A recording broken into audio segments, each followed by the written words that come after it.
बहुत ही परिणामकारी हो। শুরু হয়েছিল শ্রীলঙ্কায় সরকারের স্বেচ্ছাচারিতার বিরুদ্ধে সাধারণের জাগরণে ভেসে গিয়েছিল সব বাধা। এরপর জেনজি তথা ছাত্র জনতার দুর্বার আন্দোলনের মুখে সরকার পতন ঘটে বাংলাদেশে। সেই অভ্যুত্থানের আদর্শ ছড়িয়ে পড়েছে বিশ্বের আনাচে কানাচে। সামাজিক যোগাযোগ মাধ্যম বন্ধের প্রতিবাদে নেপালেও তুমুল গণ আন্দোলন ছড়িয়ে পড়েছে। জনতার দাবি মেনে তড়িৎ পদক্ষেপ হিসেবে সামাজিক মাধ্যম পুনরায় চালু করে দিয়েছে নেপালের সরকার।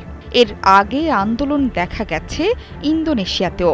অনেকে বলছেন এসব আন্দোলনের ঢেউয়ে বিপদে পড়তে পারেন ভারতের প্রধানমন্ত্রী নরেন্দ্র মোদিও।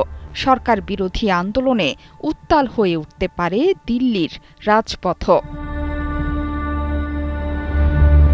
ভারতের প্রতিবেশী দেশ নেপালে দুর্নীতি, বেকারত্ব, সরকারের বিরুদ্ধে ক্ষোভের আগুন দেখেছে পুরো বিশ্ব। প্রতিবেশী দেশগুলোতে এমন সরকার বিরোধী গণ আন্দোলনের প্রভাব কি ভারতেও পড়তে পারে? এমন প্রশ্নের উত্তর দিতে শুরু করেছেন আন্তর্জাতিক সম্পর্ক বিশেষজ্ঞরা। বর্তমানে ভারত নেপাল সীমান্ত জুড়ে জারি হয়েছে হাই অ্যালার্ট। সতর্ক অবস্থানে সীমান্তরক্ষী বাহিনীও।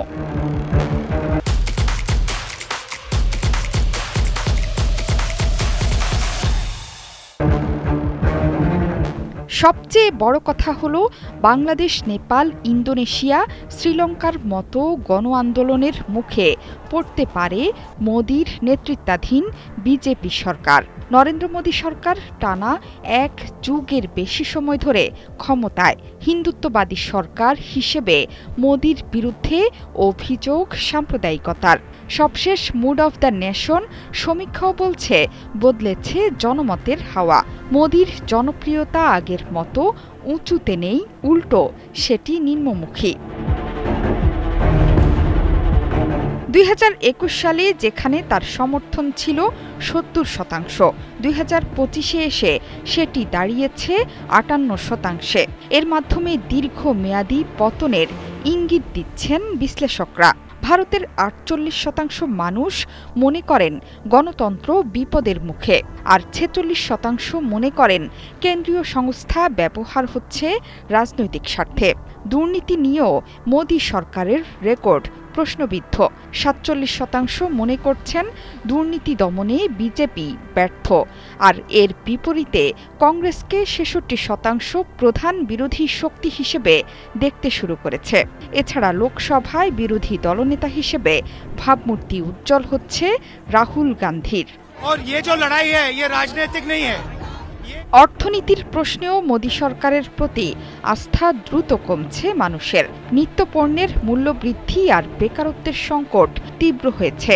এই সমীক্ষা বলছে মোদী সরকারের সাফল্যের প্রতীক এখন মূলত রাম মন্দির নির্মাণ ও বড় ধর্মীয় প্রকল্পগুলো। কিন্তু অর্থনীতি, কর্মসংস্থান, সাম্প্রদায়িক সম্প্রীতি, গণতান্ত্রিক মূল্যবোধে জনগণের আস্থা কমছে। এছাড়া বিরোধী শক্তি হিসেবে কংগ্রেস আবার দৃঢ় হচ্ছে, আর জনমত স্পষ্টভাবে ইঙ্গিত দিচ্ছে ভবিষ্যতে এসব কিছুই মোদী সরকারকে ঠেলে দিতে পারে পতনের দিকে। জোহরা চৌধুরী সেতু, 71।